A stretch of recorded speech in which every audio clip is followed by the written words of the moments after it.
Buenos días a todos, eh, sobre todo a los alumnos y, del Diploma de Mitología y Simbolismo. Un saludo especial a los que nos seguís desde muy lejos, desde Centroamérica, Sudamérica, por el resto de España.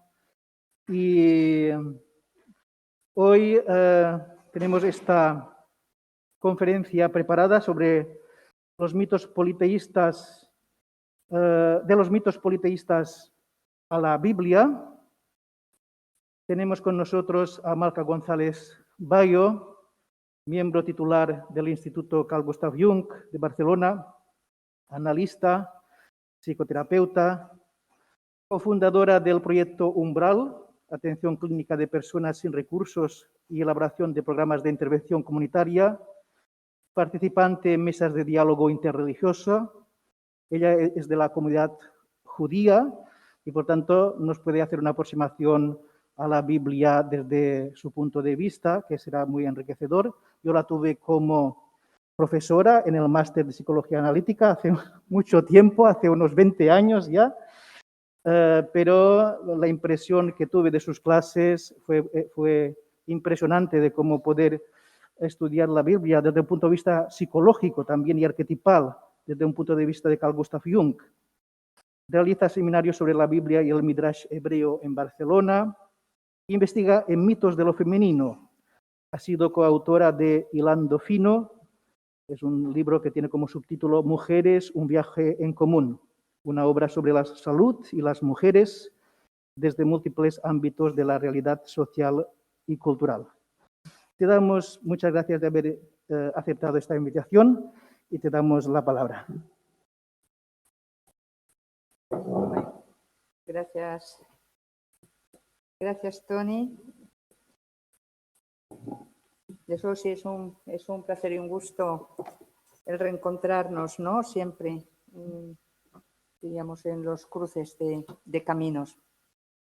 Bueno, antes le comentaba, ¿no?, que estamos en estos tiempos distópicos en donde el ser humano parece que está en un lugar, estáis en un lugar ahí virtual donde nos estáis escuchando y bueno, yo me estoy haciendo un poco también a este nuevo tiempo que diríamos, también creo que tiene una base arquetipal, podríamos decir que vivimos en la comunicación, una nueva comunicación de Hermes, ¿no? Y este Hermes que nos pone en comunicación tan y tan rápido, es un Hermes muy rápido y que nos hace dar estos saltos tan grandes, ¿no? Donde el espacio parece que no existe, porque ahora estoy pensando en todas las personas que están escuchándonos y que nos estáis escuchando desde tan lejos. O sea que desde Barcelona un saludo y me alegra mucho que aquí también haya personas físicas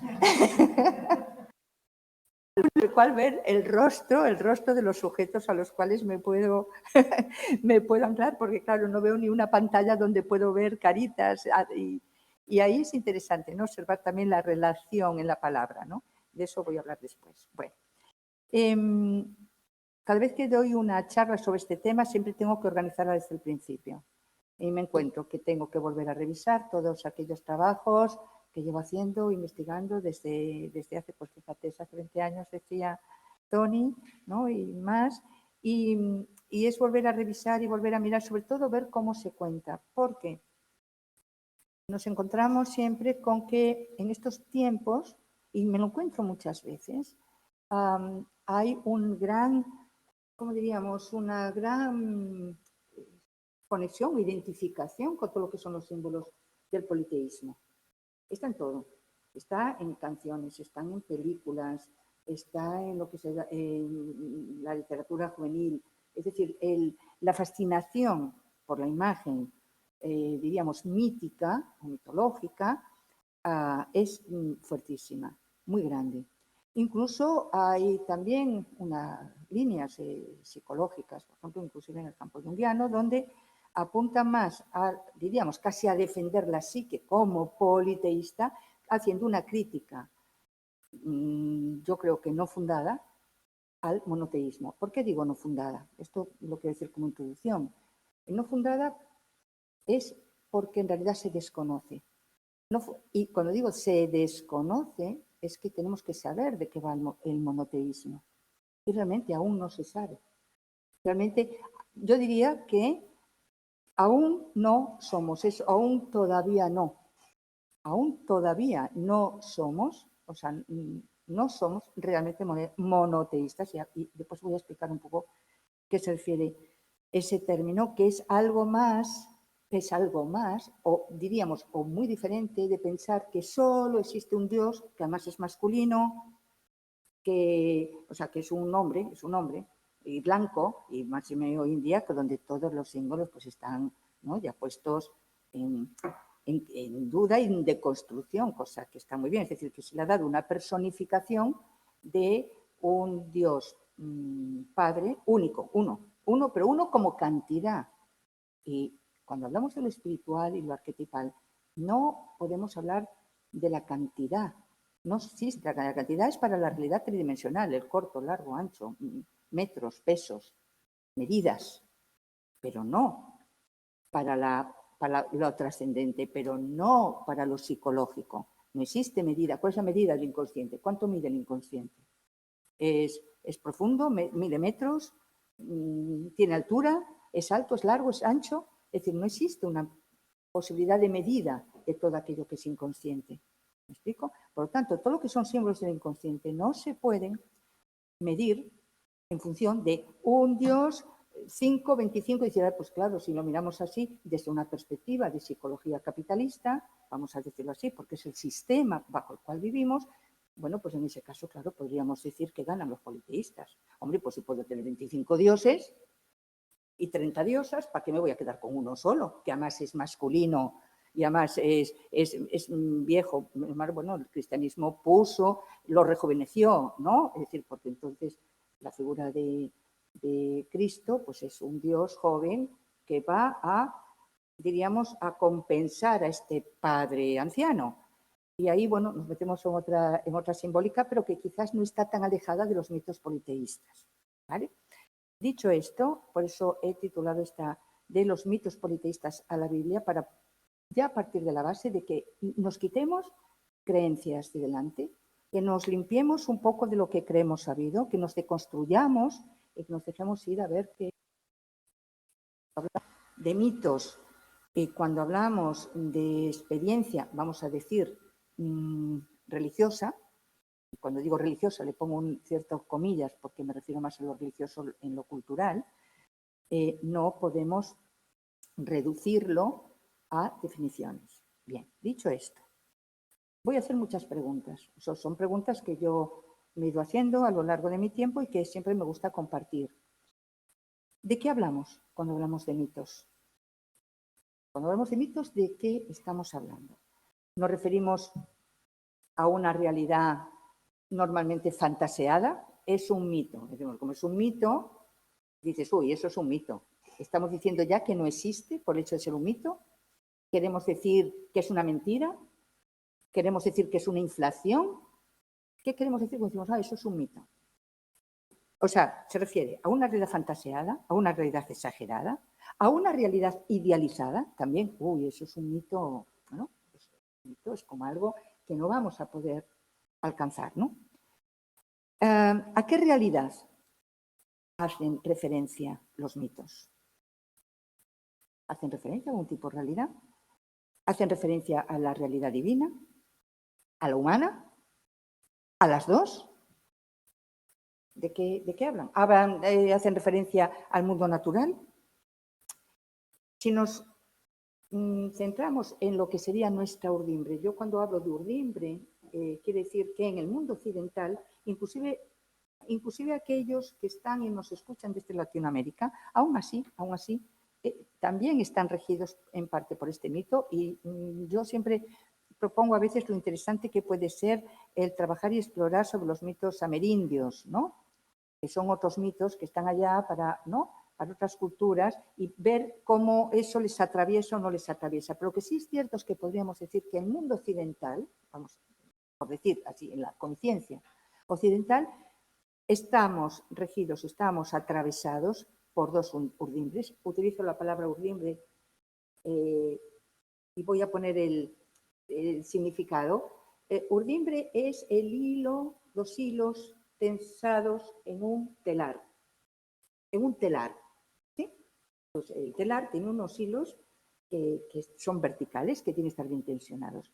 Para hacer un tejido hay otro hilo que atraviesa estas urdimbres, y entonces se van juntando, y esos hilos que atraviesan las urdimbres se llama trama. A mí siempre me ha parecido súper sugerente y precioso el trabajar siempre sobre las urdimbres y las tramas, porque las urdimbres, vamos a decir, en las culturas serían aquellos mitos, aquellas imágenes, aquellas narraciones que se han ido colocando en el telar, en el tejido de nuestra cultura, y sobre esas urdimbres nosotros, la historia, trazamos la trama, igual que en la novela, ¿no? ¿Por qué se llama la trama de una novela? ¿No? Es lo que entra y sale a través de una estructura. Entonces, estas urdimbres diríamos que hay dos fundamentales, que una sería la estructura clásica griega, viene de Grecia, ¿no? Y otra urdimbre sería la urdimbre hebrea, por la cual se basa y se centra el cristianismo también, ¿no? O sea, la corriente hebrea. Estas dos urdimbres han gestado una base en nuestro inconsciente de imágenes que no siempre, o sea, que van juntas, que se han entrelazado, pero no siempre se han diferenciado bien, porque aquí ha estado mezclada, pues también pues, con cuestiones de fe, cuestiones religiosas, entonces eso a veces nos hace confundir, ¿no? En el mundo griego se hablaba los mitos, sí, terminado en os, se refería a narración, a relato. En principio el mitos no se oponía al logos, no había una oposición, estaba como entrelazado, ¿no? El logos se refiere a las diferentes maneras en que es dicho el mito, eso sobre todo en el periodo arcaico, pero después va a haber un periodo que va a ser el periodo clásico donde sí va a surgir una oposición entre lo que se llama mito y logos.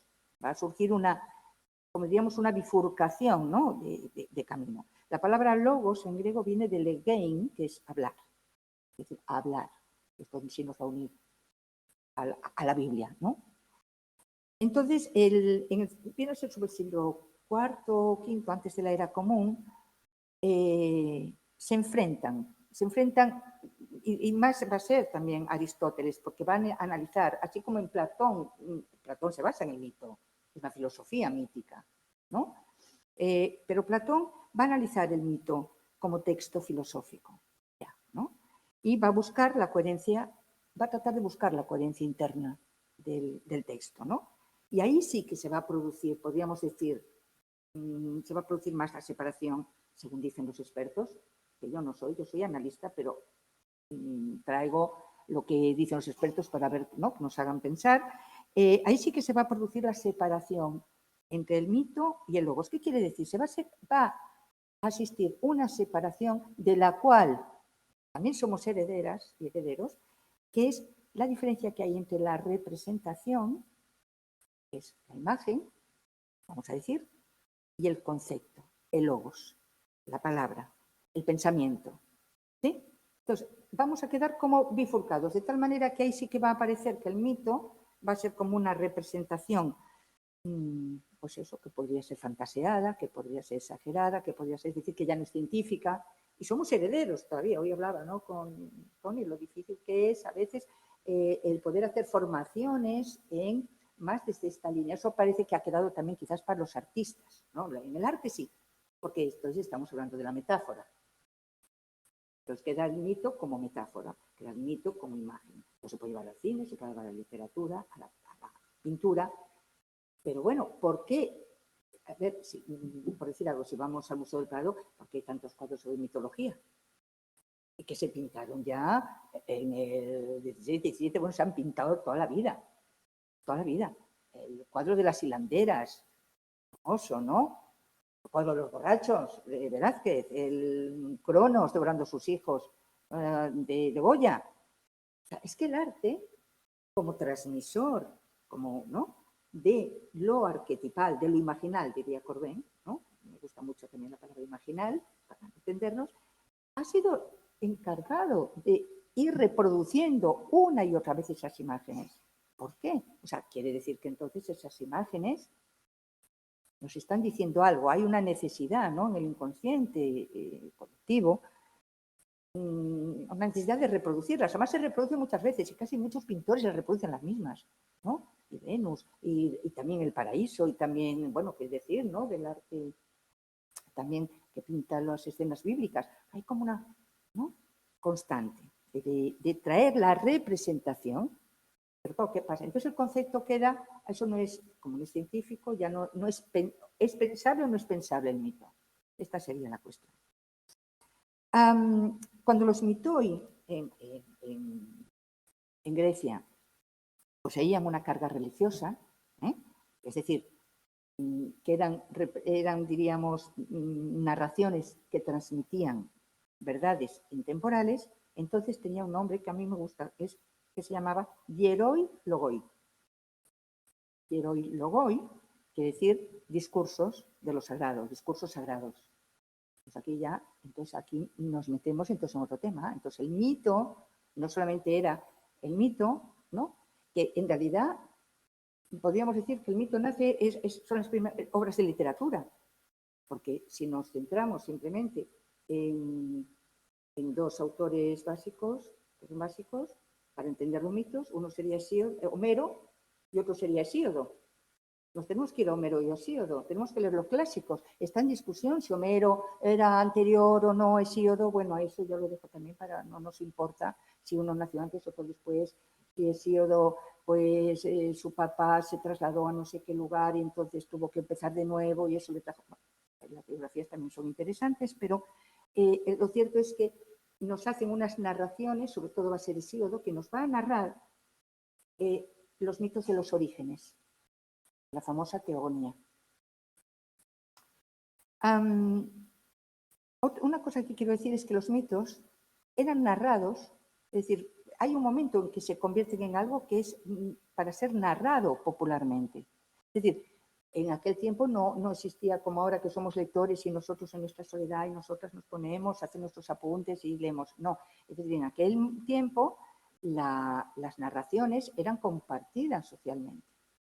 Era algo que se leía inclusive en el ágora. O sea, correspondía a una experiencia de lo social, era para ser transmitida juntos y generaban una emoción colectiva. Inclusive se sabe que en el teatro pues se producía la catarsis, o sea que eran además obras casi de psicodrama psicológico. Venían a ser dramas misterio, podrían ser dramas misterio, se llamaría un drama misterio. Había algo de lo mistérico, del miste, que se representaba a través de la representación de estos, ¿no?, de estas narraciones míticas. Entonces, la pregunta, vuelvo a hacer otra serie de preguntas. ¿Los mitos son algo referido al pasado? ¿O siguen, otra pregunta sería, o siguen actualizándose a lo largo de la historia? Un poco a lo que venía a decir antes. ¿Tiene que ver con un origen que ya no nos corresponde? ¿Tiene que ver algo con nosotros ese origen? ¿Eso que cuenta el mito como mito del origen o como mitos de la caída o como mitos del descenso, tiene que ver conmigo? ¿Me habla a mí? ¿Nos habla a nosotros como sociedad? ¿O es algo que les pasó a aquellos que ya no tienen nada que ver conmigo? Esto serían preguntas que les dejo ahí, a ver cómo los pensáis. Es decir, quiere decir esto, ¿nos constituyen? Y si nos constituyen, en caso que nos constituyan, ¿en qué formas reaparecen? Es decir, ¿cómo podemos reconocer esas imágenes, esas antiguas, que no viejas, imágenes mitológicas, si las podemos reconocer hoy en día? Es decir, si podemos reconocer a Hermes, si podemos reconocer a Zeus, si podemos reconocer a Cronos, si podemos reconocer a Afrodita, si podemos reconocer... ¿Y bajo qué formas? Esta sería, diríamos, otra de las preguntas. Por tanto, ¿cuáles son las imágenes míticas del hoy? como analista, evidentemente, es necesario hacerme esta pregunta, porque no olvidemos que el psicoanálisis se estructura a través de Freud a partir de qué, sobre todo a partir de un mito, que es el mito de Edipo. Y si nos fuéramos al Edipo, ahora no es el caso, pero eso es un seminario solo, donde ya se nos aparecería toda esta contextualización, si vamos a Edipo, que al fin y al cabo, como digo yo, qué éxito, qué fuerte, ¿no? Es la obra de teatro en cartel más larga de la historia. Tan es así que lleva 2500 años en cartel, en pleno éxito. Imaginaos lo que es eso, en cartel en pleno éxito. ¿Qué nos quiere decir? ¿Por qué? Porque se ha convertido en un clásico y entonces me asusta. Algo hay que sustenta que ese mito una y otra vez se ha repetido. Esto es lo que también Freud va a tomar como algo que entonces va a referirse a que hay algo en la constitución, ¿no?, del alma humana o de la psique. Yo hablo del alma porque como vivimos en un tiempo donde el lenguaje se tiene que cortar tanto, entonces se puede hablar de psique, que sí, parece que es más científico. Si hablamos de alma, parece que es religioso. Yo no hablo de alma, o psique, por lo que acabo en sus orígenes era el mismo significado. Quiere decir que Edipo algo nos debe constituir. Y para entender Edipo, para entender bien qué le pasa a Edipo, tenemos que ir a la teogonía. Tenemos que ir a la teogonía. Es decir, tenemos que ir a los mitos originales de la creación, desde el punto de vista griego, para entender esa terrible tragedia que le acontece a Edipo, ¿no?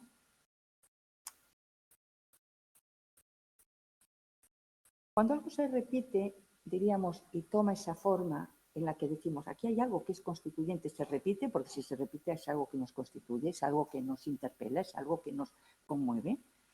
Es ahí donde entraría el concepto de lo arquetipal, ¿no?, del arquetipo, que para muchas corrientes psicológicas está en crítica. O sea, es crítico porque parece que todo se constituye en el sujeto. Bueno, todo se constituye en el sujeto, pero qué casualidad que a lo largo de la historia todos los sujetos en algún momento comparten, ¿no?, una determinada emoción hacia cierto tipo de estímulos, hacia cierto tipo de imágenes.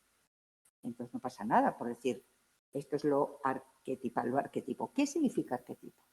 Es una palabra bellísima, que viene también del griego, que viene compuesta de dos palabras, arge y tipos. El arge era el principio primordial en la que los griegos se basaban como base original de la vida, y tipos, la palabra tipos, ¿qué quiere decir tipos? Fijaros, es una hendidura, una huella, una herida.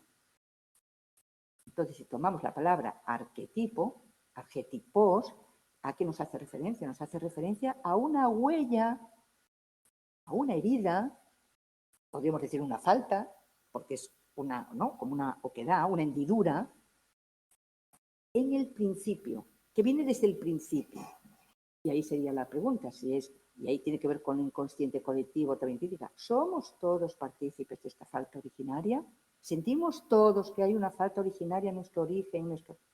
Eso sería lo que tendría que corresponder al inconsciente colectivo y que podemos reconocerlo por la emoción profunda que produce y que trasciende al propio yo. Trasciende al propio yo. Es como una emoción como que nos trasciende, ¿no? Entonces, los arquetipos se pueden manifestar colectivamente de diferentes maneras, ¿no? Es una huella, decía Jung, que por tanto es una huella mnémica. Es decir, es una huella de memoria transmitida en lo colectivo como residuo arcaico de las vivencias, de la historia, de las vivencias de los antepasados, que van a configurar carriles, diríamos, de experiencia por donde nosotros también transitamos. O podemos decir como urdimbres donde nosotros entramos y salimos con nuestras tramas individuales, personales, en donde el sujeto se inscribe, ¿no? Serían como las líneas de inscripción.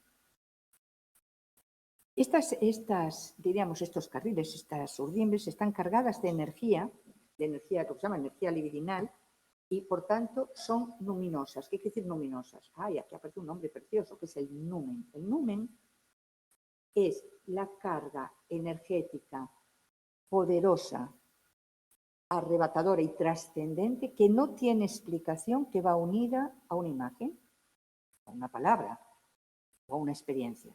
El numen tiene que ver también con la experiencia ya mística. Tiene que ver con esos sueños que a veces hemos podido tener, en donde un sueño nos impresiona de tal manera que decimos, no lo puedo explicar. Es una experiencia que realmente te trasciende, ¿no? Según Jung, había dos modalidades en el arquetipo. Las dos modalidades sería, bueno, muy fácil, en realidad es el significante y significado, porque viene a ser el contenido y la forma, las narración, o sea, lo que es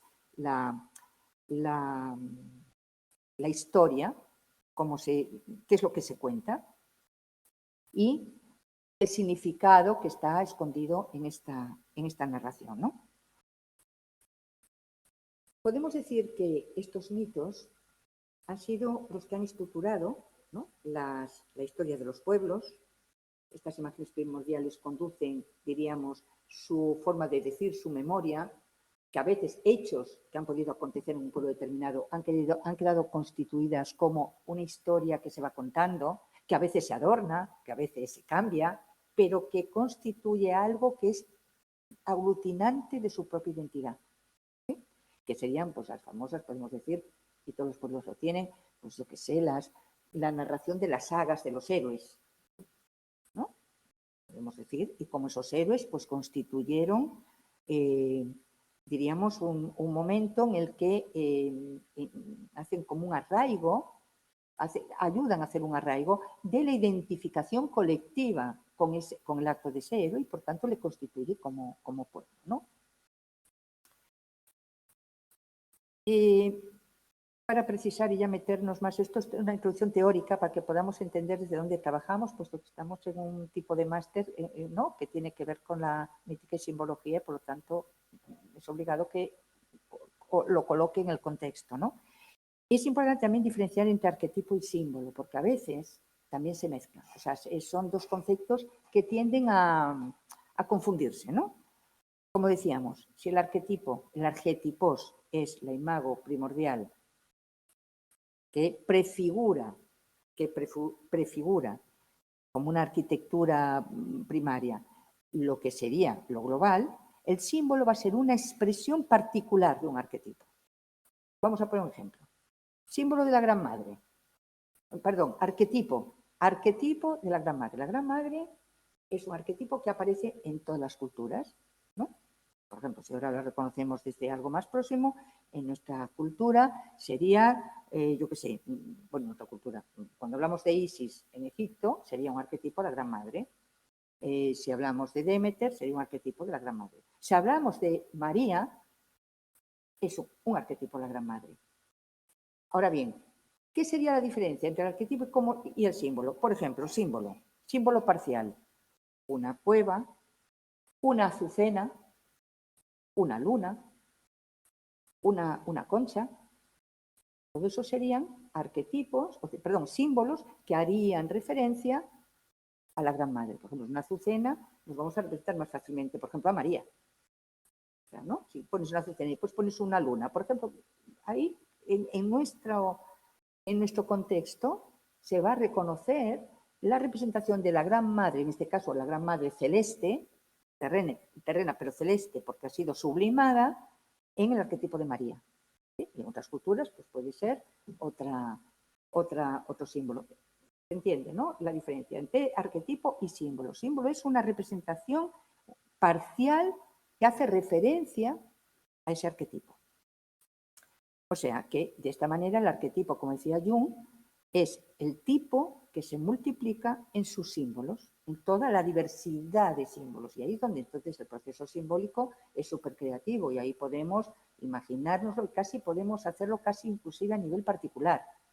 Pero de tal manera que, aunque sea particular, si hace referencia al arquetipo, es fácil que los demás puedan reconocerlo.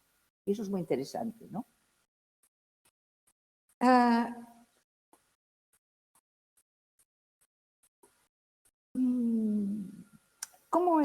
A ver, podríamos decir cómo trabaja el arquetipo, pero eso quizás lo podemos hablar después. Y vamos a irnos un poco a poner en común diríamos, estas imágenes, ¿no? Como decíamos antes, nosotros somos hijos e hijas herederas de esta doble urdimbre, griega, latina y hebrea. En los mitos de la creación, como digo yo, mitos de la creación en el politeísmo, que yo tengo un artículo que se llama Comienza la tragedia. ¿Cómo aparece? ¿Cómo aparece? ¿Qué se crea? ¿Qué se genera? ¿Qué se genera? Lo que se genera en la descripción, diríamos, griega, en los mitos politeístas, en realidad es la cronología de los dioses. Nacen los dioses.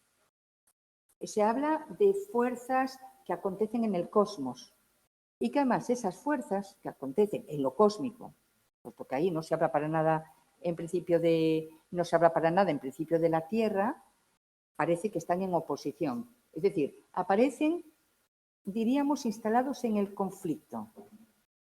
¿Cómo aparecen?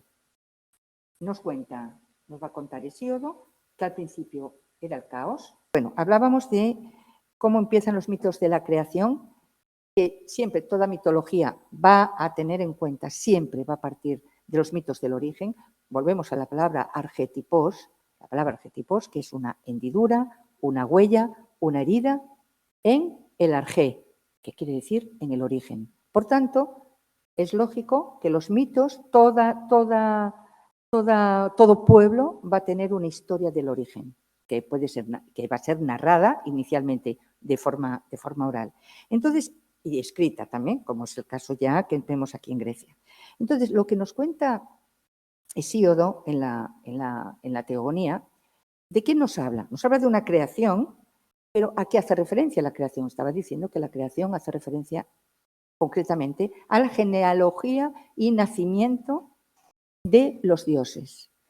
Y que el acto de creación, de cómo van surgiendo esos dioses, por eso digo, comienza la tragedia, es un hecho trágico, es una creación trágica, es una creación terrible.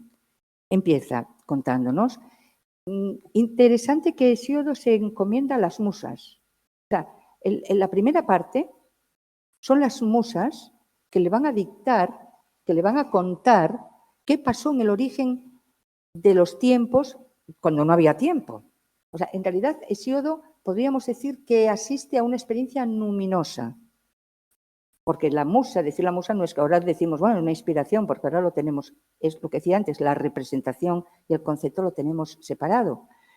Pero las musas eran hijas de los mismos dioses, eran de la realidad superior. Por tanto, cuando se presentaban a un ser humano, se presentaban como entidades, vamos a decir, espirituales. Entonces, Hesíodo tiene una experiencia muy fuerte que va a escuchar y se le van a presentar las musas que le van a contar qué es lo que ha pasado en el origen del cosmos. Y lo que cuentan, entonces empieza la narración.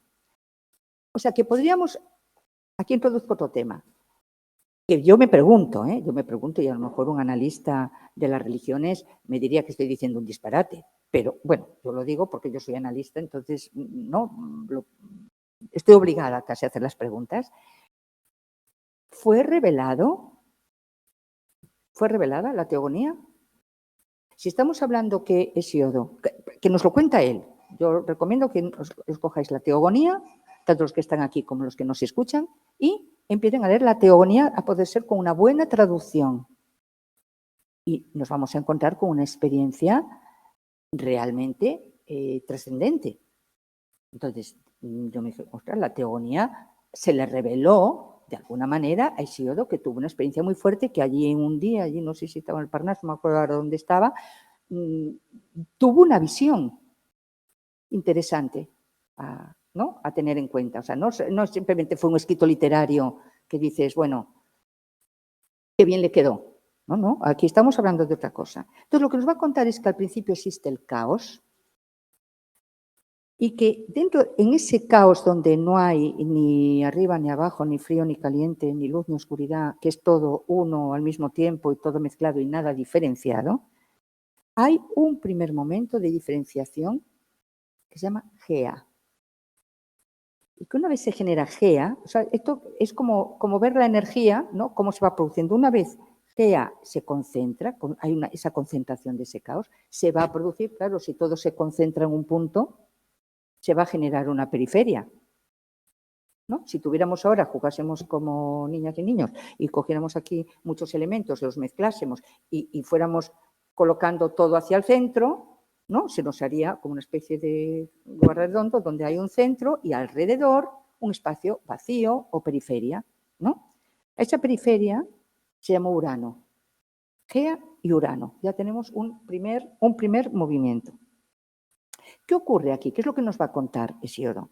Bueno, que Urano se tendía cada día sobre Gea para fecundarla y Gea va a ir fecundando y teniendo muchos hijos de todo tipo, tenía hasta monstruos, tenía de todo tipo, pero Urano no les va a dejar nacer. Y, por tanto, Urano va apretando a Gea. Imaginaros qué horror, si nos lo ponemos las mujeres pensar, ¿no? Que tienes la matriz llena, que cada día te van, pues vamos a decir, o violando, y que te van preñando y que además encima ponen un tapón y no vas a poder parir. O sea, hay que ponerse en la violencia también que tiene esta imagen, ¿no? ¿Qué es lo que ocurre entonces? La misma Gea trama con uno de sus hijos. Tienes que nacer. ¿Quién va a ser ese primer hijo? ¿Quién va a ser ese primer hijo? Va a ser Cronos. ¿Qué hace Cronos? Le corta, fijaros, la mascula al padre, cuando el padre penetra, ¿no? Con diríamos, ese falo cósmico, vamos a decir, ¿no? Y penetra a Gea para fecundarla, Cronos, además te describe muy bien Hesíodo, pues con una sierra y con le corta el miembro al padre, y entonces, en ese cortar, Cronos puede entrar en el devenir. ¿Qué es lo que entra en el devenir? Entra el tiempo. Entra el tiempo. Pero, ¿qué es lo que hace? Lanza los genitales del padre así al ponto y esos genitales vagan y se genera una espuma y al tiempo de esa espuma nace un ser extraordinario y totalmente paradójico. Nace Afrodita, que quiere decir hija de la espuma, por la espuma que hizo en el ponto, ¿no? Y por otro lado también nacieron las erinias. O sea, nace la furia y nace la belleza. De unos genitales cortados. Es raro, ¿eh? O sea, es raro. O sea, que tenemos que acostumbrarnos a trabajar imaginariamente, ¿no? En lo imaginar con estas imágenes. No es tratar simplemente de entenderlas o comprenderlas y ponerles un concepto o no, sino ver qué nos producen. Bueno, hasta ahí tenemos la primera fase de esa creación, de ese origen en el que algo ha pasado y, como digo yo, empieza con un acto un poquito violento. Ya tenemos sangre, tenemos un corte, aquí se nace a la fuerza, el padre no quiere dejar nacer, la madre se enfada y entramos en la segunda fase, Cronos. Y Cronos también tiene su pareja y también ¿no? Entonces, ¿qué ocurre? Cuando Rea, la pareja de Cronos, iba soltando hijos, pues también nos encontramos con el segundo elemento. Otra vez este padre, que le habían dicho que iba a ser destronado por el hijo, como ya sabía Urano, que sería destronado por Cronos. O sea, siempre hay un padre que no deja nacer porque va a venir un hijo que lo va a destronar. Si está el padre, no está el hijo. O sea, si quiere el padre seguir siendo como padre, pues no va a ser padre porque no va a nacer al hijo. No va a dejar nacer. Y es muy fascinante esto. Entonces, Cronos, claro, los hijos nacen, pero ¿qué va a hacer Cronos? Acto de canibalismo. Me los voy a comer a todos. Y es ese cuadro tremendo, ¿no? De las pinturas negras de Goya, Cronos devorando a sus hijos. Es terrible. Por eso digo, con lo politista empieza la tragedia. Esto, amigas y amigos, esto se pone esto se pone muy terrible. Yo no sé cómo lo vive cada uno, pero yo siempre lo viví, yo que llevo estudiándolos mucho tiempo, y a mí me parecía realmente terrorífico esto, ¿no? Pues sobre todo por el sentido que se le da a las imágenes, ¿no? Entonces, Cronos va a hacer esto. ¿Y cuál es la trampa que se hace? Rea, entonces, trama con su hijo, uno de sus hijos, una trampa para que pueda nacer el hijo y se salve de ser devorado por el padre. ¿Qué hace? ¿Qué le da a Cronos? Le da una piedra. Le da una piedra a Cronos. Cronos se la engulle y se la traga, y así es como nace Zeus. La primera genealogía, ¿no? La primera fuente de los dioses. Entonces ahí va a empezar, ahí ya la teogonía, ya voy a llegar hasta aquí, en la que van a venir pues Zeus, Hades, Poseidón, Demeter, o sea, van naciendo, van surgiendo ya todos los seres del Olimpo, pero es interesante que en estos mitos, ¿qué papel cumple el ser humano? ¿Dónde estamos nosotros? Esta sería la pregunta. ¿Qué pasa con la vida? ¿Qué pasa con la muerte? En realidad solo existen los dioses. Y existen los hombres en función de que interiorizan las fuerzas de estos dioses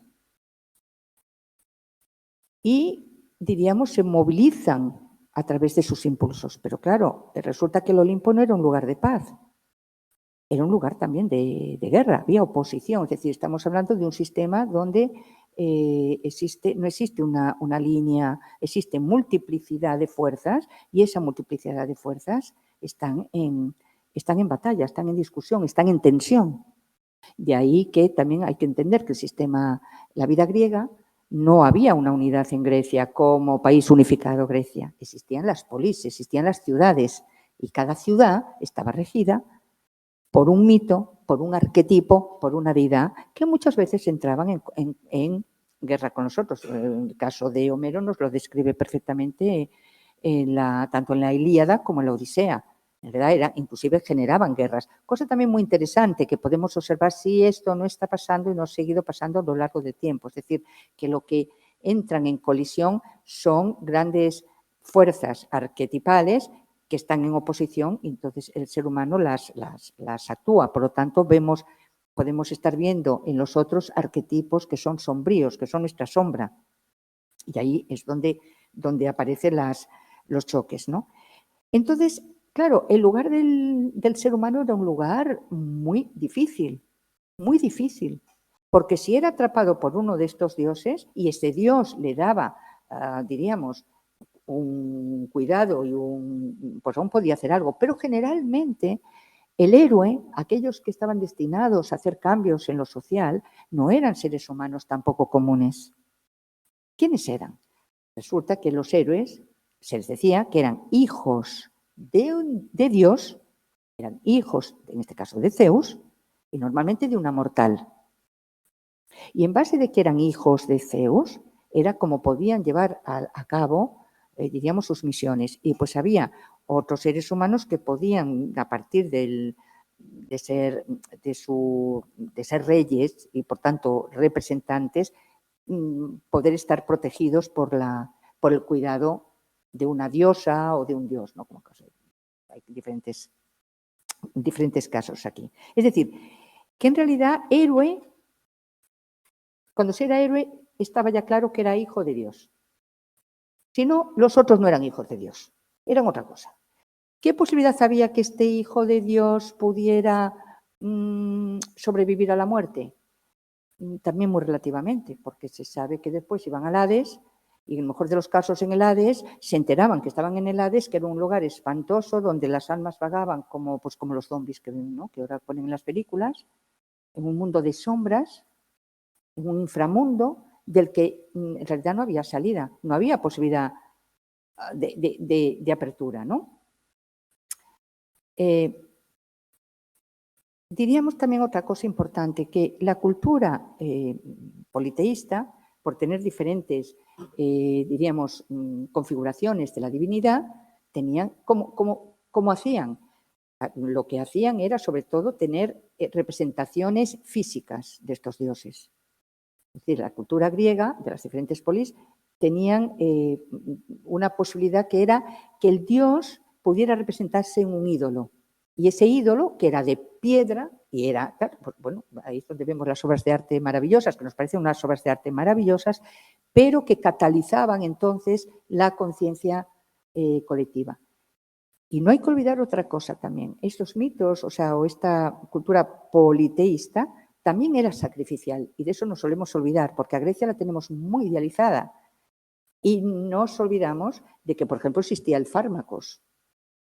¿Qué era el fármacos? El fármacos era la víctima propiciatoria a la cual se sacrificaba cuando venían maldadas, bien fueran las cosechas o bien fueran las sequías. Imaginaros ahora cómo estamos, pues tendríamos que cargarnos a unos cuantos. Esto sería un problema porque además implicaría tener reserva, y es así, esto es así. En Atenas había reservas de fármacos que eran bien tratados, hasta se les paseaba por la ciudad, se les trataba bien, porque claro, iban a ser las víctimas propiciatorias. Esta es la configuración un poco de lo que nos encontraríamos bajo la vía del politeísmo. Vamos mal de tiempo, ya veo, y me queda la Biblia. Vamos mal, ¿no, Tony? ¿Solo? Por favor, porque no me llevo. Bueno, entonces me voy a la Biblia ya corriendo. Vale. ¿Qué nos vamos a encontrar, diríamos, curiosamente y paralelamente? No es algo que venga después, inclusive está en discusión si estaba antes. Nos vamos a encontrar otra propuesta que es diametralmente opuesta a esta. La otra propuesta, que se llama monoteísta, hace una narración de la creación. Yo diría una cosa, que se coja la teogonía de Hesíodo y aquí se coja el Bereshit, se coja el Génesis. Y leamos. ¿Qué leemos en una? ¿Qué leemos en otra? Curiosamente, ¿qué vamos a leer en la Biblia? Y aquí yo no lo digo como diríamos, no lo digo como cuestión de fe, sino ¿no? como análisis cultural. Aquí vemos que al principio, ¿no? Bereshit bara Elohim et hashamayim betaretz, al principio del crear de Dios los cielos y la tierra. Uy, aquí aparece otra cosa. Es decir, aquí ya no es que se genere un Dios, aquí hay alguien. Y entonces aparece algo que es extraordinario, que es, y Dios dijo que haya luz y hubo luz.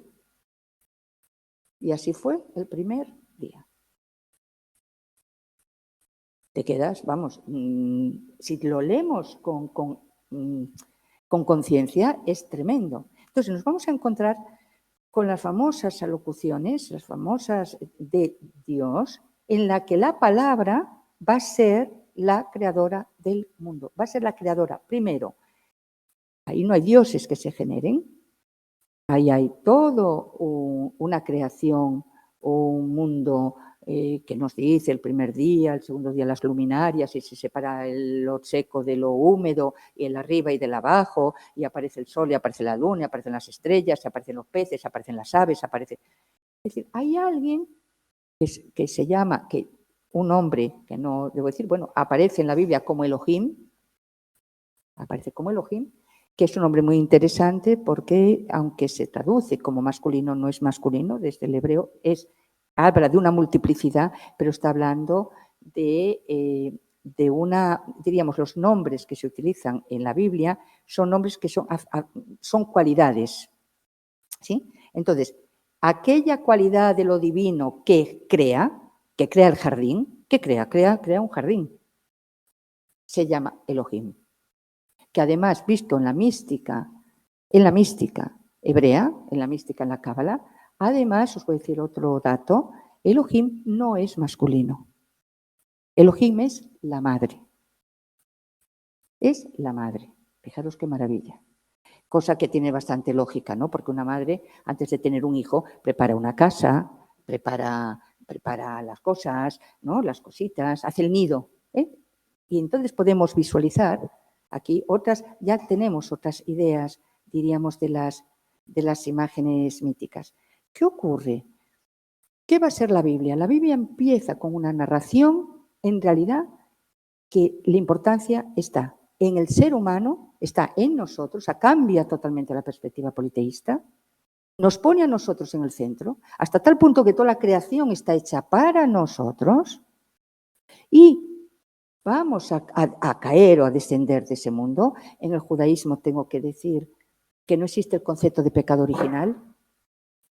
Existe una decisión de libertad, porque además fuimos creados de una manera bastante especial. O sea, hay un diseño sobre nosotros, hay una idea de este padre-madre, porque la idea de Dios o de la divinidad en el monoteísmo no es solamente que sea uno, es aquello que unifica la realidad. Es aquella entidad que no tiene rostro, no puede tener rostro, no lo podemos imaginar. Así como los griegos imaginaron y crearon los ídolos, el judaísmo, en este caso no era judaísmo, el hebraísmo, aquellos seres que cuando se escribe la Biblia, hay un mandato que dice no puedes construir, imaginar nada que esté por arriba ni que esté por abajo de tu realidad. ¿Qué quiere decir? Quiere decir que lo puedes imaginar y lo puedes, eso sí, si no lo ves en un ídolo, lo vas a escuchar. ¿Y qué es lo que nos va a relatar la Biblia? La Biblia lo que nos va a relatar primero es la creación de este ser humano a partir de un Dios que habla, un Dios que construye el mundo con la palabra, es el verbo creador. En hebreo hay una cosa importante, la palabra davar y dibur es lo mismo. O sea, dibur, que es cosa, y davar, que es palabra, fijaros, davar, dibur, o sea, quiere decir, en cuanto hablas, creas. O sea, cuando se habla del verbo, yo que soy judía lo puedo decir directamente, no se habla como algo abstracto, como una creencia, creo en el verbo creador. No, es real, es decir, somos responsables de la palabra. Es más, dice la mística judía, cuando el ser humano habla, construimos universos o los destruimos. Llegamos a generar ángeles. O sea, hay ángeles que se construyen, que se generan en el momento que se habla. Es muy fuerte esto. Es muy, ¿no? Es decir, es donde al ser humano se le da, cuando se dice a imagen y semejanza, y dices, bueno, pero ¿qué imagen y semejanza fuimos creados ya por esta propuesta arquetipal? Una propuesta arquetipal diferente a la otra, ¿no? En donde resulta que nos han hecho a imagen y semejanza, pero si no tengo imagen. Si no tenemos imagen, entonces, ¿cuál es la semejanza? ¿En qué nos parecemos a la divinidad?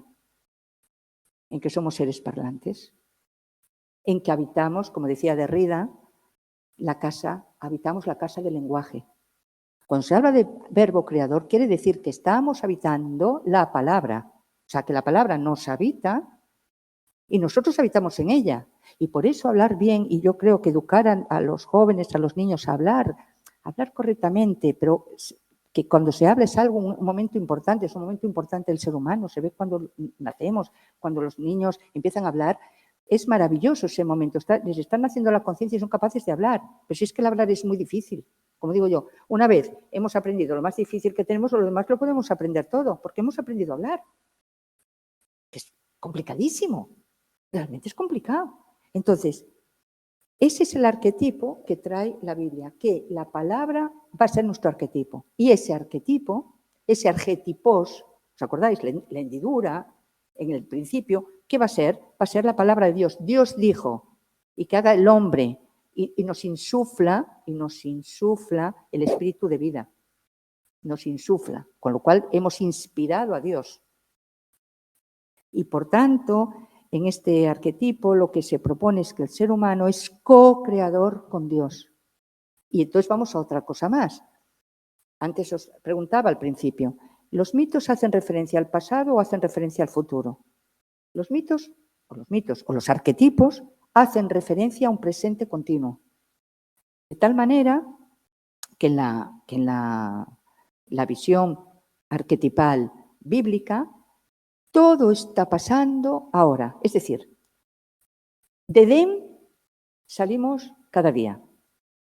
Somos creados cada día. Por ejemplo, os voy a poner un ejemplo, en este caso, si me permitís, de la cultura judía, porque claro, es esto lo que constituye la vivencia.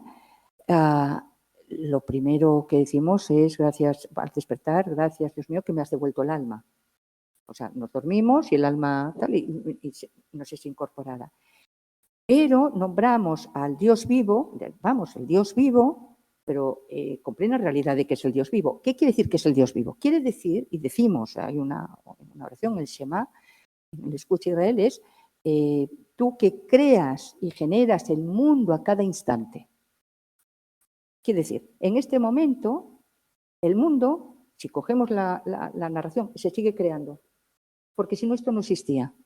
Si en un momento la palabra de Dios, lo estoy diciendo arquetipalmente, estamos trabajando ahora con imágenes arquetipales, quiero que se me entienda, no estoy hablando de creencia, estoy hablando de imágenes conductoras.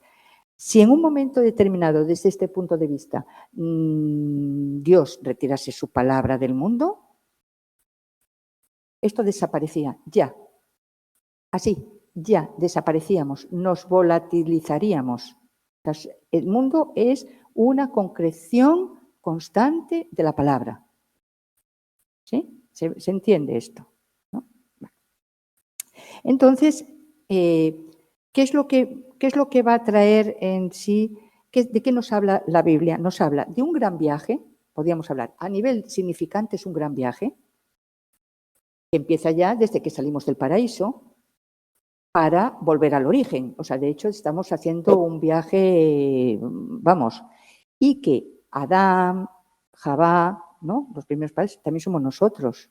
Todos estábamos en Edén. No es que estuvieron en Edén nuestros padres y nosotros somos sus hijos, sus descendientes. No, no. O sea, es un presente continuo.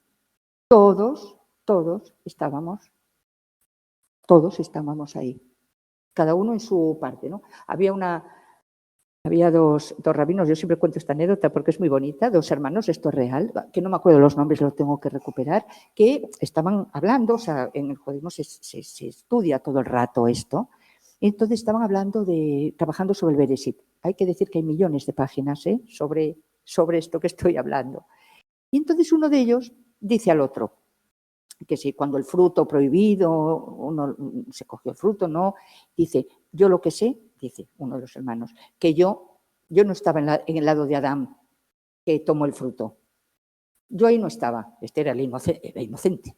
¿Y sabéis qué le dijo el hermano, que era otro sabio, rabino y tal? Le dijo, pues yo estaba cuando se agarró la mano. Yo estiré la mano. O sea, yo estaba en el lado de Javá. Muy interesante. O sea, quiere decir que todos hemos correspondido a ese momento y que podemos pasar momentos de ¿con qué árbol me quedo? ¿Con el de la vida o con el del conocimiento? Conocimiento del bien, conocimiento del mal. Estos son cosas que es un arquetipo que nos está atravesando constantemente. Y la Biblia entonces lo que propone primero es un viaje de retorno.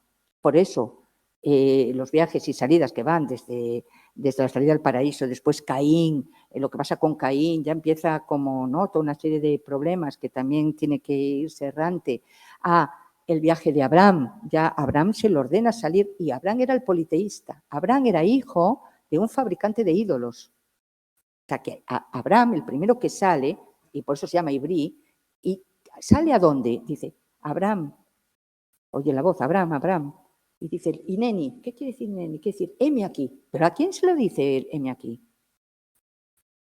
Él escuchó. Entonces estamos ante un momento nuevo de conciencia. Es un momento único de conciencia. ¿Qué le pasó a este ser, o seres que se llamaba Abraham? Y dijo, en ese momento, escucha, lej leja, vete para aquí, vete, no es vete de aquí, vete hacia ti, vete hacia ti. Y te mostraré, ¿no?, la tierra, y verás la tierra que yo te mostraré. Y dice el Midrash, nos va a decir que había un río, que él atravesó el río y que se convirtió en un ibrí, que es aquel que atraviesa, ibrí, de ahí viene la palabra hebreo, quiere decir aquel que atraviesa la otra realidad. Quiere decir, ahí sí que se rompe con el politeísmo y entra, esa es la primera experiencia que podríamos decir con la visión monoteísta. Y es una experiencia interior que tiene que ver, lo que diríamos, desde el punto de vista psicológico, más del self, más del yo soy, más de la búsqueda de otro estado de conciencia, ¿no? Inclusive va a haber otro momento de ruptura con el politeísmo que va a ser cuando el famoso sacrificio de Isaac, que en realidad la atadura es aquedá de Isaac, es como la palabra, que en realidad quiere decir atadura. Pero ¿qué pasa en ese momento? ¿Por qué Abraham se lleva a su hijo a ser sacrificado? Él escuchó que lo tenía que llevar. Pero claro, no olvidemos que no hay un salto del politeísmo al monoteísmo, con toda la abstracción que representa, porque estamos hablando que el monoteísmo no se trata, como creo que podéis ir entendiendo, que no se trata de la sustitución de un Dios. Se trata de un acto de conciencia diferente, que es la unificación de la realidad. Entonces, ¿qué ocurre? No es un salto al vacío. O sea, Abraham todavía llevaba restos politeístas. Y lo normal en los tiempos de Abraham era el sacrificio muchas veces del hijo primogénito. Era una cosa normal. Por lo tanto, hay un momento que realmente dice, ostras, me está pidiendo que le sacrifique, que le sacrifique a mi hijo. Y ahí es donde se produce esa especie de psicodrama espiritual donde detén tu mano, Abraham, que no es esto lo que te pido, y va a ser sustituido, ahí aparece el símbolo, va a ser sustituido por un cordero, por un chivo expiatorio. O sea, ya no va a ser. Quiere decir, ahí se terminan los sacrificios humanos. Quiere decir que en la propuesta que trae la Biblia, el sacrificio humano, el fármacos, la víctima, no es el ser humano. No es más el ser humano.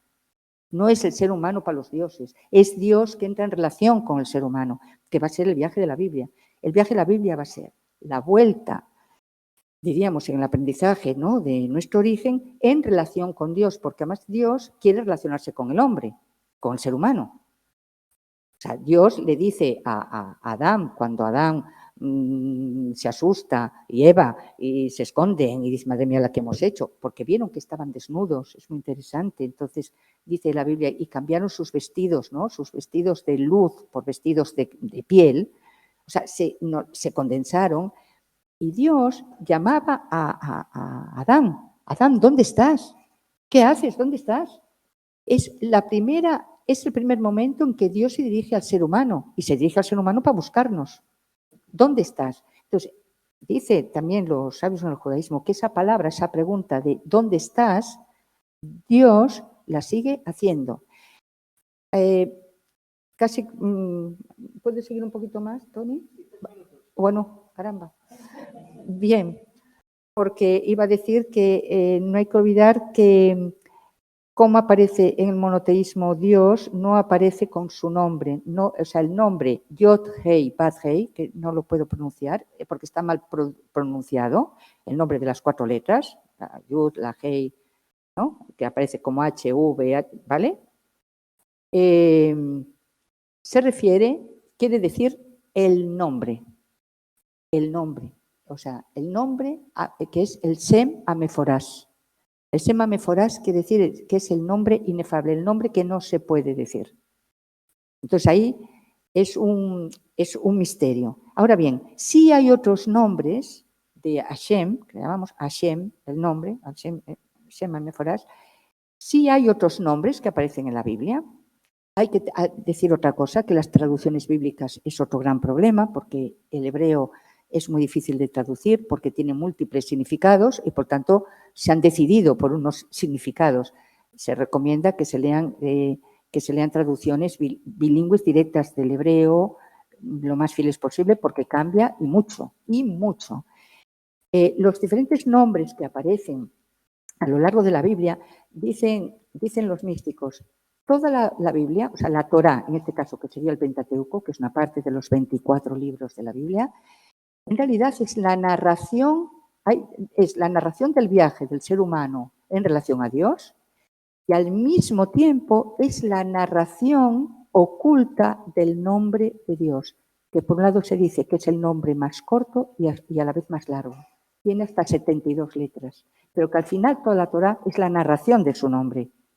Por lo tanto, el arquetipo se desplaza de una imagen idolátrica a la palabra, ¿sí?, a los nombres. Entonces, sí aparece con diferentes nombres. Por ejemplo, aparece como Elión. El Elión es el Altísimo, al mismo tiempo también se traduce como un dios de los ejércitos. Aparece Amacom, que quiere decir el lugar. Aparece el Shaddai, que es el que pone el límite. Entonces, ¿qué hablamos? De diferentes dioses. Claro, para los griegos, en la cultura politeísta, estos serían diferentes dioses, es decir, es una realidad fragmentada. En la realidad arquetipal monoteísta son los diferentes rostros de la misma entidad. Es como nosotros, ¿verdad? ¿Verdad que podemos ponernos iracundos a veces y estar enfadadísimos? Pues no es otra que se disgrega de mí y se ha puesto iracunda. Eso sería la psicosis, sería la fragmentación. O otra vez, pues soy misericordiosa. Por ejemplo, en el nombre Yod-Hei Bad-Hei es la misericordia, es el amor, es la compasión por el ser humano. Entonces, cuando se traduce el Dios del Antiguo Testamento como un Dios iracundo, primero la palabra Antiguo Testamento, y soy consciente en un lugar que lo digo, creo que la tenemos que desterrar, porque no es correcta. Es decir, si fuera correcto, todo lo que hizo el Antiguo Testamento con la ley mosaica, el amor al prójimo, que eso es de Deuteronomio y de Levítico, amarás al prójimo como a ti mismo, por ejemplo, y toda la vía ética que propone en lo que se llama Antiguo Testamento, que es el Tanaj, los profetas, pues entonces es que ya se habría realizado. Entonces, si se habría realizado, y si está realizado, podemos hablar que es antiguo, pero se ha realizado la ley de Moisés, hemos dejado de matar, hemos dejado de mentir, hemos dejado de difamar a nuestro hermano, hemos dejado de envidiarle, hemos dejado de robar, no solamente objetos en la Torá, la ley. Estos 10 mandamientos se dividen en 600, se amplifican a 613 preceptos. Entre ellos, por ejemplo, robar, no robarás una idea. No puedes plagiar. Eso también es robo. ¿Esto está cumplido? Yo siempre lo pregunto, porque si creemos que esto está cumplido, podemos hablar de Antiguo Testamento. Entonces, para terminar, una cosa que es importante es que la propuesta que hay en la Biblia, que después la va a continuar obviamente el cristianismo, va a ser que el ser humano tiene un papel en la creación y que además hay una esperanza porque hay una redención. Es lo que se llama el tikkun. En el budismo se llama tikkun olam, la mejora del mundo, la redención del mundo. Entonces somos seres que tenemos que actuar en la redención. Entonces ya no existe el Hades. No existe el Hades. Acordémonos del Salmo maravilloso, claro, no nos da tiempo para entrar en la Biblia, está la Torá, pero están los libros, están los Salmos, está el Eclesiastés, está Job, está Rub, está Esther, están los jueces, están los reyes, o sea, es una maravilla, pero está unificado como un todo en el que nos va a mostrar desde la epopeya de un pueblo y también los defectos de los héroes. Es decir, por ejemplo, no aparece en la Biblia que David lo tengamos ahí como un héroe y aquí nos callamos todos. David hizo cosas que no estaban bien. Y es nuestro, ¿no? Hasta inclusive el propio Moshe.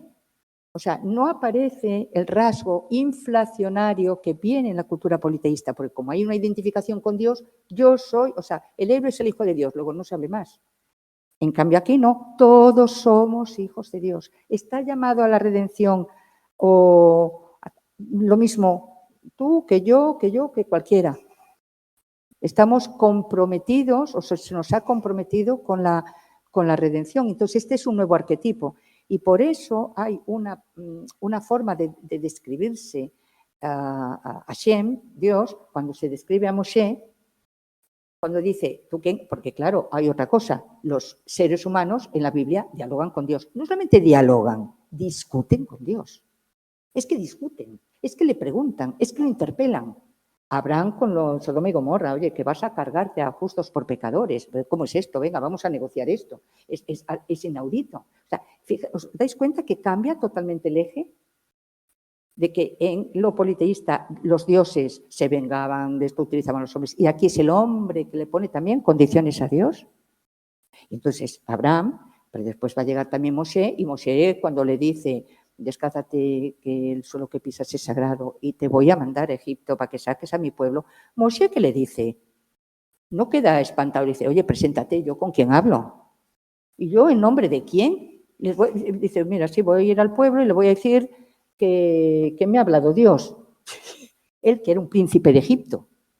Y tiene la osadía de predecirle, ¿tú quién eres? Y le contesta, Ayé, Asher, Eyé, que ha sido traducido como yo soy el que soy. Pero en hebreo es una traducción futura. Yo seré el que seré. Lo cual es también bastante bastante interesante. O sea, que en cualquier caso aparece la palabra ser. Y si aparece la palabra ser, aparece la palabra yo. Entonces estamos hablando que hay un momento también inaugural en donde la conciencia también da un paso adelante. Y no nos olvidemos que si somos imagen y semejanza también es el yo. Aquel que se autonombra o aquella que se autonombra. Pero entonces aquí se está autonombrando en futuro. Quiere decir, no es un Dios acabado, no es un Dios en términos, es un Dios en apertura de viajes, en acompañamiento y, por tanto, abierto a la pregunta que el ser humano puede y debe hacerle. Y por eso va a venir después el Talmud y la Torah oral a poner, diríamos, las preguntas encima de la mesa. Bueno. Muchas gracias, Marca. Estaríamos aquí Tengo escuchándote. Tengo ya que pero quedan muchas preguntas aquí, pero bueno. Pero muy bien, nos has explicado un poco las diferencias arquetipales entre el monoteísmo y el politeísmo. Ahora los que quieran pueden hacer preguntas. Empezaré yo. Parece que del politeísmo al monoteísmo hay como un cambio de conciencia también, ¿no? Y me pregunto, ahora en este momento, a nivel colectivo, que parece que ya ni somos ni politeístas ni monoteístas, ¿qué cambio de conciencia hay? ¿O es que estamos volviendo al politeísmo? ¿O cómo lo verías tú? Es una pregunta que yo también me la estoy haciendo, ¿eh? Cada día lo observo, a ver esto por dónde va, dónde estamos. Yo creo que hay dos aspectos. Mira, yo creo que son las dos cosas. A ver, siempre hay una tensión entre un lado y otro, siempre nos movemos en tensiones. Recordemos que una de las imágenes más paradójicas, por ejemplo en la Biblia, es cuando es entregada la Torá a Moisés en el Sinaí. Él está arriba, en la montaña, recibiendo las tablas famosas de la ley. Momento inaugural de la humanidad, poca broma. ¿Y qué está pasando abajo? ¿Qué hace el pueblo abajo? Siguen siendo politeístas. Han construido un ídolo. Han construido el becerro de oro. O sea, es muy interesante las imágenes paradójicas que nos muestra la Biblia, que mientras es arriba, abajo todavía está así. Es decir, ambos tiempos son simultáneos, ¿no?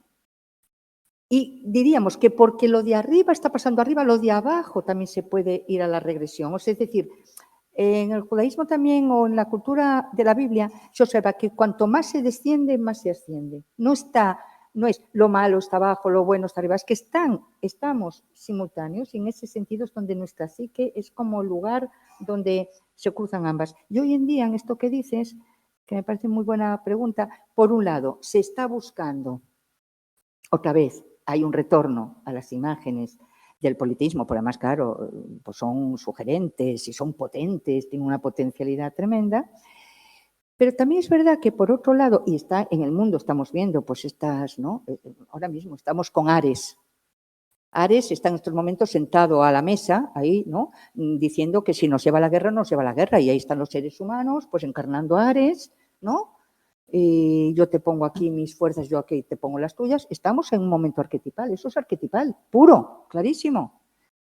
Pero al mismo tiempo que eso puede acontecer y que sigue existiendo el conflicto y demás, es verdad que la humanidad, yo digo la humanidad de todas formas, ha ido incorporando cosas, por ejemplo, de la cultura bíblica monoteísta. Por ejemplo, es la época en que se da más nivel de solidaridad entre los seres humanos. O sea, organizaciones en todo el mundo que por el simple hecho de que hay otros seres humanos que sufren allá donde sea, están ahí y tratan de ayudar y tratan de acompañarlo y tal, eso es propio del monoteísmo. Es decir, tiene que ver con la ética del Sinaí, tiene que ver con la ética de la Biblia. El amarás al prójimo como a ti mismo, punto. Esto es así, pero es así desde el momento inaugural de la Torá. Es decir, por delante, inclusive llega a decir, aunque no creas en Dios, o sea, no se está obligado a creer. Sí, aunque no creas, si tú haces tu labor con el prójimo, tú estás redimiendo al mundo. Dios no te va a exigir, ¿para qué necesita Dios que creamos o no en Él? Si es que realmente. Pero sí que en cambio podamos hacer un acto de solidaridad con el otro. Que nos encontremos con, ¿no? Que aprendamos a convivir. De ahí viene la lectura de los profetas, ¿no? De Isaías, que llegará un día que el ser humano ya no va a luchar, ¿no? Ya no hará guerras, se sentará en la sombra de la misma higuera con su enemigo, y el lobo pacera con el cordero y tal, que es bellísimo. Pero entonces fijaros otra vez, el nombre de Dios es en futuro, seré el que seré. O sea, quiere decir con esto, Tony, me parece que está en construcción, quiere decir que el monoteísmo está en construcción, afortunadamente. Porque entonces eso nos da apertura, no, eso nos aleja del dogma, eso nos aleja de lo rígido, está en construcción, entonces pueden coexistir al mismo tiempo. Por ejemplo, el politeísmo lo hemos visto muy terrible en la Segunda Guerra Mundial, con el fenómeno del nazismo. ¿Qué es lo que catalizó la unidad de los nazis? Fueron los mitos, los mitos nórdicos, no nos olvidemos.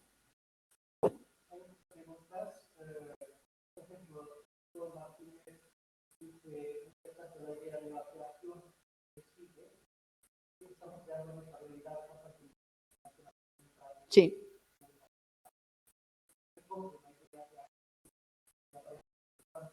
Uh-huh. Ajá, mira, Alicia. Hola, Alicia.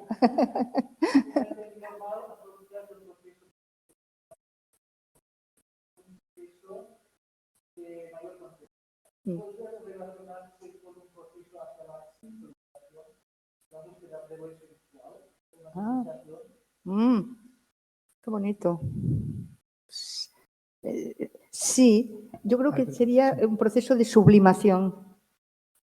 Sería la sublimación. Porque en el politeísmo, si nos fijamos inclusive en esa descripción que hace también Hesíodo, habla de las pulsiones, habla del dolor, del sufrimiento, de la ira, de la envidia, ¿no? En cambio, aquí lo que va a pasar no es que no se tengan en cuenta las pulsiones, para eso está el Levítico. El Levítico es un texto donde nos va a poner un orden de decir, mira, como que acostarte con tu madre va a ser que no, pero ni con tu madre, ni con tu tía, ni con tu abuela, ni con tu hermana, ni con tu primo. O sea, es impresionante las disposiciones del incesto en el Levítico. Los psicólogos lo tenemos que leer. Yo creo que Freud se quedó corto, porque es mucho más. Entonces, las pulsiones van cediendo hacia la consecución de que el self se va a hacer cargo de la pulsión para transformarla y llegar a algo efectivamente más esencial. Por eso hablo de sublimación, ¿no? Que sería la última fase de los mecanismos de defensa que tenemos el ser humano, ¿no?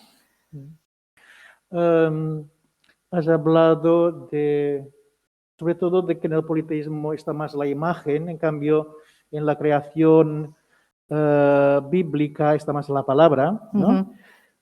En modelos psicológicos parece que los jungianos son más de imagen y los freudianos, como Lacan, por ejemplo, o Freud, más de la palabra. Sí. ¿Cómo se interrelacionan estas dos cosas, imagen y palabra, y cómo es importante, por ejemplo, en el análisis, estas dos cosas? Muy bien, ¿eh? Te has quedado descansado. Bueno, es una pregunta buena, no, buenísima. Eso merecería un seminario. Además, diría mira, lo voy a proponer a amigos lacanianos, amigas lacanianas, hacer a lo mejor un día un encuentro sobre esto.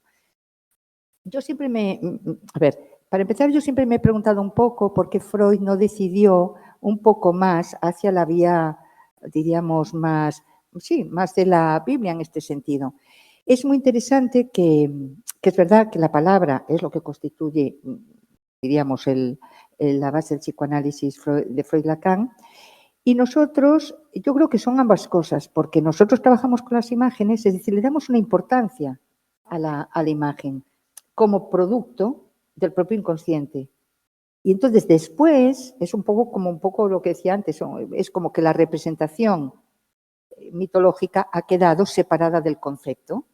Y entonces nosotros, es mi trabajo, lo que yo trato de hacer, porque después cada analista también trabaja desde también una perspectiva, pero yo siempre, y sabes que siempre conduzco un poco a que de esa imagen tenemos que llegar al concepto, tenemos que poder hacer de esa representación, cuando la persona te la cuenta y te está hablando, una vez se pone en palabra, la imagen se sublima hacia la palabra.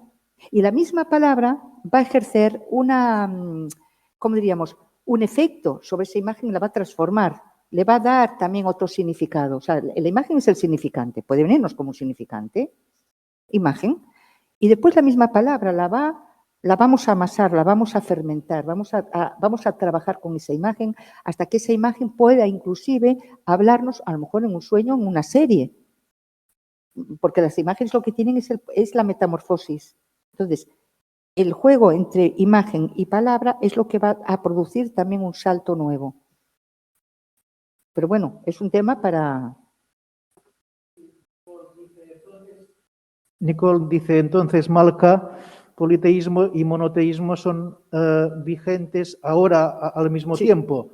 Apertura de la conciencia coexiste con confusión total, dice la pregunta. Totalmente, Nicole, totalmente de acuerdo. Pues es que ahí está, esto es lo que tenemos que entender, que no somos aún monoteístas. Cuando se habla, es que el monoteísmo, como si eso ya fuera una realidad, pues os digo, aquí no hay nada antiguo, está todo en proceso. Entonces somos politeístas, claro que somos politeístas y monoteístas. Lo que nos va a distinguir como monoteístas sería el tema del self, ¿no? Que sería el camino que va a unificar nuestra diversidad, nuestros aspectos múltiples, pero no convertirlos en deidades. Es decir, lo que nos diferencia, o sea, donde está el matiz, hay una frase muy buena, o sea, en el judaísmo se trata, por ejemplo, que si entras en ira, cuidado que si entras en ira, porque entras en idolatría. Es muy interesante. O sea, cuando entramos en que nos ponemos, ¿qué quiere decir? Hemos perdido nuestra conciencia del yo, se nos llena esto de sangre y hemos sido poseídos literalmente por Dios. Entonces hacemos idolatría. O sea, ¿qué quiere decir entonces? No quiere decir que no existan esos arquetipos pues, de la furia, de la guerra, de esto y lo otro, sino que lo que nos puede distinguir de cara al futuro es que seamos capaces de contenerlos nosotros. Sí. Otra pregunta de Marta Finazzi. Dios recibe varios nombres en la Biblia. ¿Por qué es el nombre inefable? Es decir, por una parte es inefable, pero por otra tiene varios nombres. Hoy también. También, bueno, me voy a llevar, no, pero las preguntas me las voy a llevar porque esta es buenísima. También. Ostras, qué bien. ¿Por qué unos son inefables o sea, por qué unos se dicen y otros no se dicen? A ver, eso nos tendríamos que ir entonces a aquellos que son, diríamos, las representaciones diríamos, de los actos de Dios que podemos reconocer más directamente en nosotros. Es decir, que la conciencia en ese momento podía estar articulando, diríamos, con qué te estaba relacionando. Es decir, son como aspectos concretos de Dios. Pero hay un aspecto, o sea, es decir, hay un aspecto que queda en el misterio, que queda velado. Y en esto hay algo que tiene que ver mucho con lo erótico, con el amor, ¿no? También, porque curiosamente el Sema Meforás es el que tiene que ver con el amor. Sería lo que más se aproximaría a la creación en nuestro mundo, el que nos sostiene, él o la, cuidado, cuando digo él, otra cosa también que hay que tener mucho cuidado, porque no tiene representación masculina, ¿eh? Es representación masculina y femenina. Diríamos que es lo que sostiene nuestro mundo, pero eso es un misterio en el que siempre, a ver, no hay que olvidar una cosa también, la Biblia es oriental. Entonces hay también que tener en cuenta ese sentido de que hay algo que traspasa nuestra realidad, que está más allá y que forma parte de una realidad que tienes como que intuir en ti, como percibirla y que no esté del todo dicha ni acabada. Tiene que haber algo que todavía no ha llegado porque hay una aspiración. O sea, no puedes traer a Dios tanto a una concreción, aquí lo veo, aquí lo...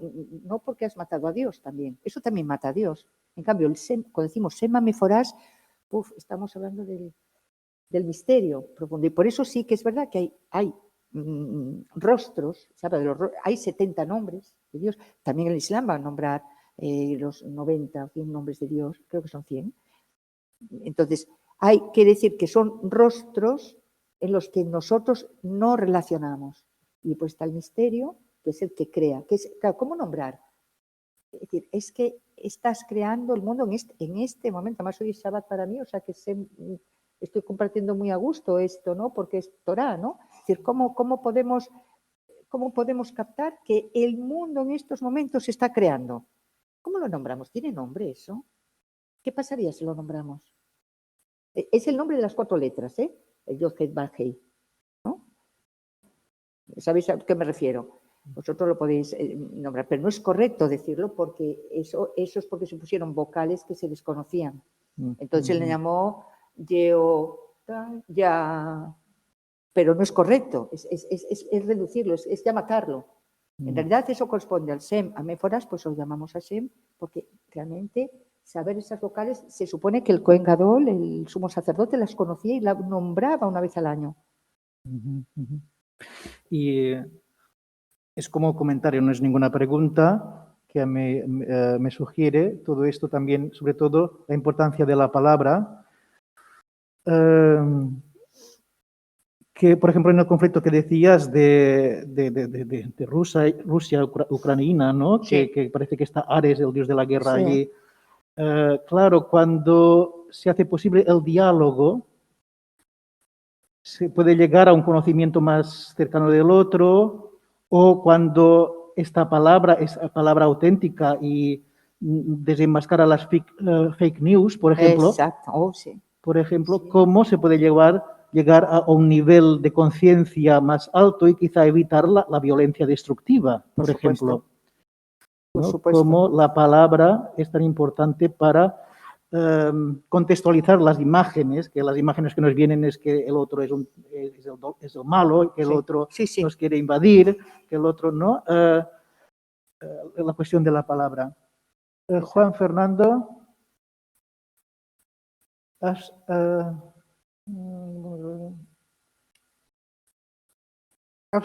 abstrayéndonos por un momento de lo religioso, este es Joan Ferrando, abstrayéndonos por un momento de lo religioso y hasta de lo simbólico, ¿en qué se refleja hoy en día esta dualidad dialéctica entre mono y politeísmo en lo cotidiano, valores, individualismo y cómo lo interpretáis?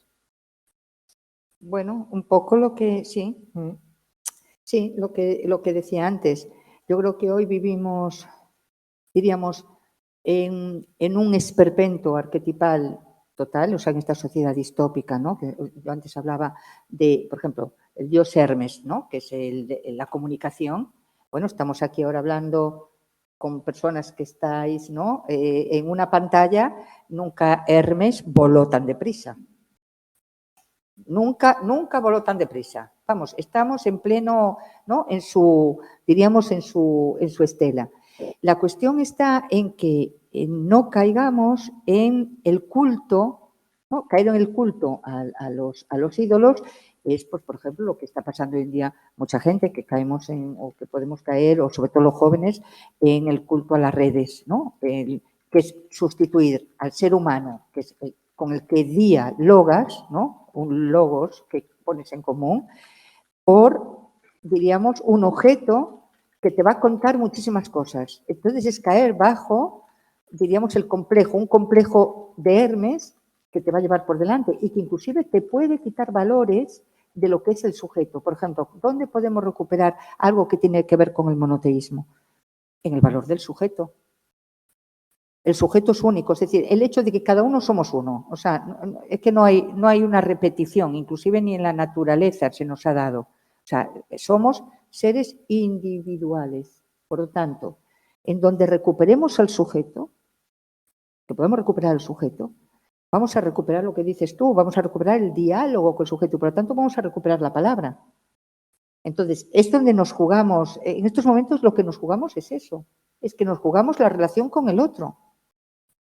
Es decir, la relación, yo siempre digo a los jóvenes, por favor, o a los jóvenes y a los no tan jóvenes, no se debe hablar en WhatsApp de cuestiones que son profundas. Hay unas discusiones y unas guerras en las familias, en las parejas, en los amigos, por el WhatsApp, pero es que en el WhatsApp no hay rostro. Y una palabra, una frase puede aparecerle al otro que es una frase cortante, que ¿por qué me ha contestado así? ¿Por qué? Porque somos seres en interpretación. Estamos sujetos en la palabra a la ley de la interpretación, a la ley de la hermeneusis. Por tanto, estamos interpretando siempre. Por tanto, yo siempre digo, una fórmula para recuperar esa esencialidad del monoteísmo es, soy un sujeto, ahí hay otro sujeto, oye, por favor, si quieres quedamos y hablamos de esto. Cuando veamos que hay algo que se empieza a distorsionar, porque si caemos en el complejo esperpéntico de estos dioses y estas deidades y en su culto anómalo, nos va a llevar a la confusión si no ponemos el sujeto, que es donde estaría lo monoteísta. ¿Me explico? Pues muchas gracias, Malca.